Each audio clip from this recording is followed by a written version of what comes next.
జీవితాల్లో కూడా ప్రేమ దేవుని బిడ్డలారా ఎన్నో కటిక పరిస్థితులు మనం వెళ్ళవలసి ఉంటుంది. ఎన్నో శోధనలు, ఎన్నో వేదనలు, ఎన్నో నిరాశ నిస్పృహలు మనం వెళ్ళవలసి ఉంటుంది.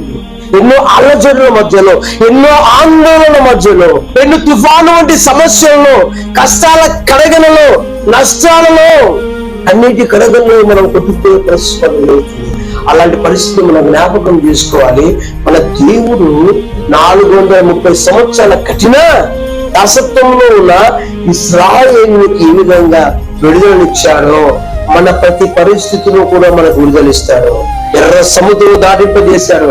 అక్కడున్న ఏబూసీయులను, పెరిజీయులను, అనాకీయులను, అమాలేకీయులను ఇత్యాది రాజులను, ఆ రాజ్యాలన్నిటిని జయించి వారిని దేవుడు కానాన్లోకి ప్రవేశపెట్టాడు. వేగంగా ప్రవహించే యోర్దాను కూడా వారి కొరకు నిలిపివేసి 6 నెలల నీరు మీద దేవుడు నడిపింపజేశాడు. ఈ గిల్గాలు ఏం చేస్తుందంటే దేవుని అద్భుతమైన దేవుని నడిపింపును, ఆయన శక్తిని జ్ఞాపకం చేస్తుంది. ఎన్నో మాటలు మన జీవితంలో దేవుడు గొప్ప కార్యాలు చేయలేదా?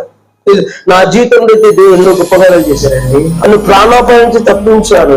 శత్రువులు నన్ను చంపాలని బాంబులు వేసినప్పుడు దేవుని తప్పించారు. భయంకరమైన కరోనా రోగం, మరణ మంచు వరకు పోయినప్పుడు దేవుడిని తప్పించాడు.